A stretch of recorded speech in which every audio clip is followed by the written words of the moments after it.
Welcome to మన chef. ఈరోజు మనం మసాలా కారపొడి ఎలా తయారు చేసుకోవాలో చూద్దాం. అంటే ఇది అన్ని రకాల కూరల్లోకి యూజ్ చేస్తారండి. కర్రీస్లోకి, నాన్ వెజ్లో వేసుకోవచ్చు, ఎలాంటి కర్రీలోకైనా బాగుంటుంది. ఫ్రైస్లో కూడా చాలా బాగుంటుంది. నా సబ్స్క్రైబర్స్లో చాలామంది ఈ కారపొడి ఎలా తయారు చేయాలో చూపించమని అడిగారు. ఇప్పుడు చూపిస్తున్నాను, చూడండి. దానికి కావాల్సిన పదార్థాలు: ఎండుమిరపకాయలు 1 కప్పు, ధనియాలు 1/2 కప్పు,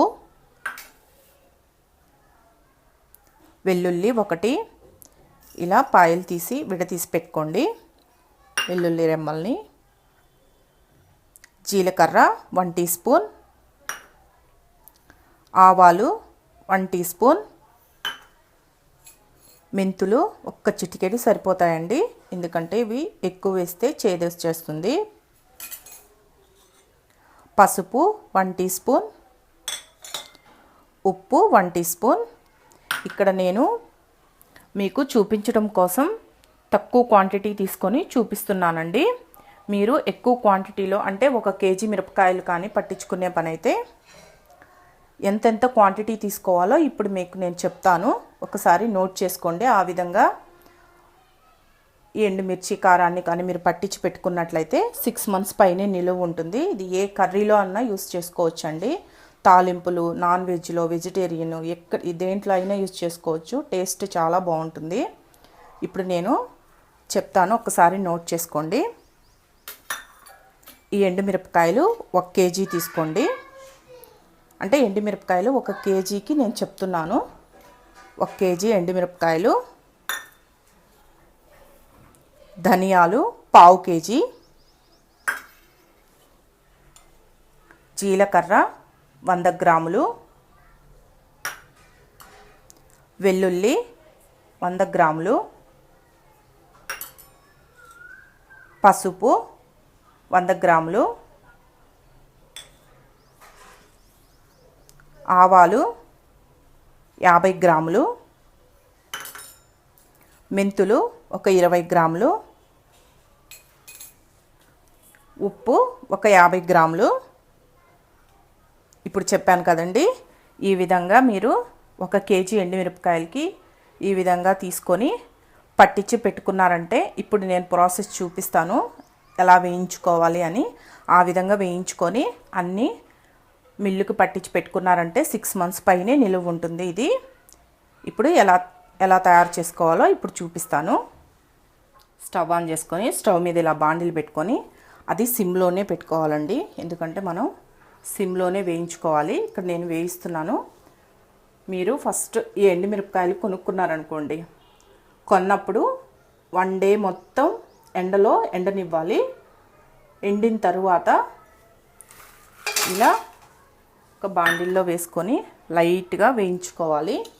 సిమ్లో పెట్టుకొని వేయించుకోవాలి, లేకుంటే మాడిపోతాయి. దీనిలోనే ధనియాలు, ఈ జీలకర్ర, ఈ ఆవాలు అన్నీ వేసి లైట్గా వేయించుకోవాలి. సిమ్లోనే పెట్టి వేయించుకోండి. ఇలా కొంచెం వేగిన తర్వాత ఈ వెల్లుల్లి కూడా వేసేసి వేయించుకోవాలి. మెల్లగా సిమ్లోనే పెట్టి చక్కగా వేయించేసుకోండి.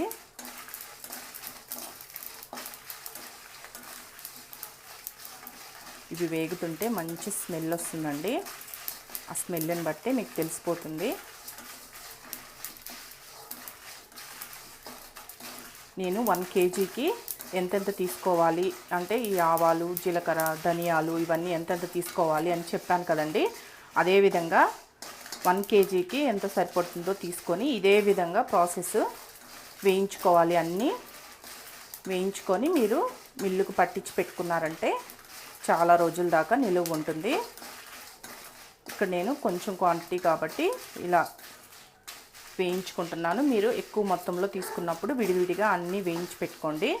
ఇప్పుడు వేగిపోయాయి కదా, దీన్ని స్టవ్ ఆఫ్ చేసేసి లాస్ట్గా ఈ మెంతులను కూడా వేయించుకొని మొత్తం మిక్సీ పట్టుకోవాలి.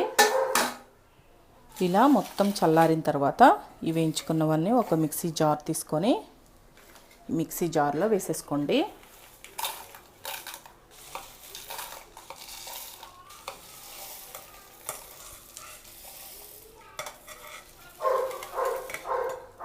మనం కొంచెం కాబట్టి మిక్సీ పట్టుకుంటున్నాం.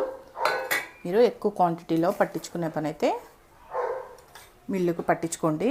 దీంట్లోనే పసుపు, ఈ ఉప్పు కూడా యాడ్ చేసుకొని